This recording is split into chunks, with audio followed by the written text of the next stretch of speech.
इच्छा थी कि वो भी धनुर्विद्या सीखे। समझ रहे हो ना, धनुष चलाने का, बाण छोड़ने का तुमने देखा होगा महाभारत में, रामायण में, पहले उन्हीं से लड़ाई हुआ करती। तो तत्कालीन समय में धनुर्विद्या के सबसे ज्यादा ज्ञाता, सबसे बड़े जानकार, सबसे बड़े एक्सपर्ट, सबसे बड़े विशेषज्ञ कौन थे? द्रोणाचार्य। और द्रोणाचार्य ने क्या शपथ ले रखी थी कि मैं केवल क्षत्रिय लोगों को ही धनुर्विद्या सिखाऊंगा, किसी नीची जाति के बच्चे को मैं धनुर्विद्या यानी धनुष चलाना या उसके अंदर परफेक्ट होना नहीं सिखाऊंगा। एक दिन सुबह सुबह एकलव्य गए, गुरुजी मैं आपसे धनुर्विद्या सीखना चाहता हूँ। तो द्रोणाचार्य ने उसको मना कर दिया, मैं तुम्हें धनुर्विद्या नहीं सिखा सकता, क्योंकि मैंने पढ़ ले रखा है, केवल क्षत्रिय लोगों को ही धनुर्विद्या सिखाऊंगा। पता है आपको क्या कहा था एकलव्य ने?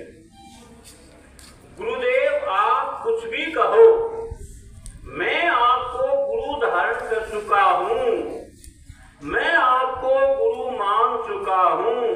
भले ही भौतिक रूप से आप मेरी मदद ना करें, लेकिन मुझ में इतनी आस्था है, मैं अंदर अपने अंतरात्मा से आपको गुरु धारण कर चुका हूं, गुरु मान चुका हूं। देखना आप, बड़ा गजब का प्रसंग है। क्या किया एकलव्य ने? सबकी सुनी हुई है बातें ये, लगभग छोटे बच्चों की भी, लेकिन उस पर हम अमल नहीं करते। जंगल में गया, तालाब में से गिल्ली कीचड़ मिट्टी उठाई और गुरु द्रोणाचार्य की उसने एक मूर्ति बनाई, और उसी मूर्ति के सानिध्य में वो धनुर्विद्या का अभ्यास करने लगा। सुनो, अभ्यास सबसे मजबूत दुनिया का अगर कोई नियम है तो अभ्यास है, उससे कुछ भी हासिल किया जा सकता है, सबसे बड़ा है। इसीलिए गीता के छठे अध्याय के 35 श्लोक में कहा गया है, अभ्यासेन तु कौन्ते वैराग्येण च गृह्यते। अभ्यास और वैराग्य से न होने वाली चीज भी हो सकती है। तो अप्लाई करें, हम उसको काम में ले अभ्यास को। सब कुछ आप सोचोगे तो आपने जो भी अर्जित किया है वो अभ्यास का ही परिणाम है। एक हवाई जहाज का पायलट शानदार हवाई जहाज इसलिए उड़ा रहा है क्योंकि उसके पास हजारों घंटों का पहले से अभ्यास किया हुआ है, दूसरे पायलट के पास बैठ अकेला उड़ा सकता है। आप भी आज बोल पा रहे हो तो आपने बड़ी तुतलाती आवाज के अंदर काफी अभ्यास किया, इसलिए आप बढ़िया बोल रहे हो। किताब जिसको बड़ी शानदार है, बच्चे एक छोटी सी पढ़ के जाते हैं, इंग्लिश की स्टोरी, कितना बढ़िया इसका उच्चारण है, कितना बढ़िया बोलती है कॉन्फिडेंस के साथ। यहाँ खड़े होकर बोलने की हिम्मत नहीं होती बड़े बड़े लोगों की, और वो कितना साफ बोल रही है। तो ये अभ्यास का विषय है। खराब से खराब आदत 21 दिन में छोड़ी जा सकती है, चाहे अफीम का ही नशा हो। मोबाइल का जो प्रकोप है ये अफीम से 100 गुना ज्यादा खतरनाक है, आपको बता देता हूं। लेकिन ऐसा नहीं, हम इसको छोड़ नहीं सकते। कुछ मेरी जानकारी में आया, कल ही प्रिंसिपल मैडम ने एक्शन कर दिया।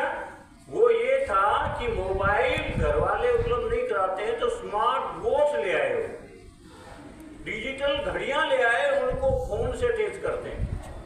अगर किसी का मुद्दा मेरे सामने आ गया तो मैं तुमको बिल में बड़े भी नहीं छोड़ूंगा। आपको रोज याद दिला जा रहा है, आपका सबसे बड़ा दुश्मन अगर कोई बन सकता है तो मोबाइल, आपका सबसे बड़ा कबाड़ा हो सकता है तो आस्था में कमी।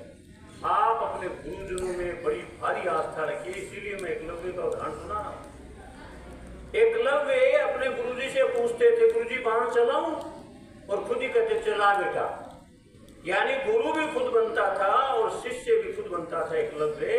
और आपको जानकारी हो या नहीं हो, मैं बता देना चाहता हूं, उस समय तत्कालीन समय में पूरी धरती पर सबसे ज्यादा परफेक्ट बाणधारी बना था कौन?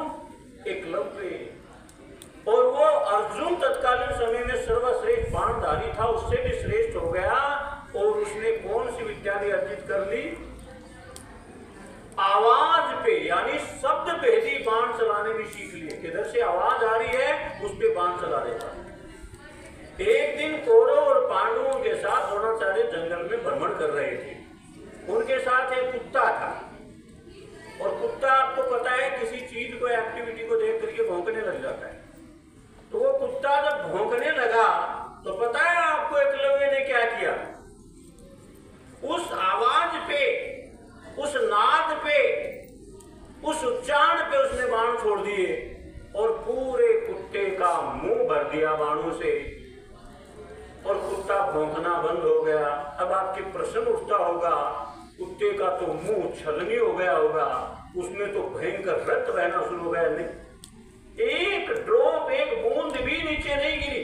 इतना सलीके से, इतना मतलब सहजता से, इतना बढ़िया परफेक्शन के साथ एकलव्य ने बाण छोड़े, कुत्ते का कुछ नहीं बिगड़ा और उसकी आवाज बंद हो गई।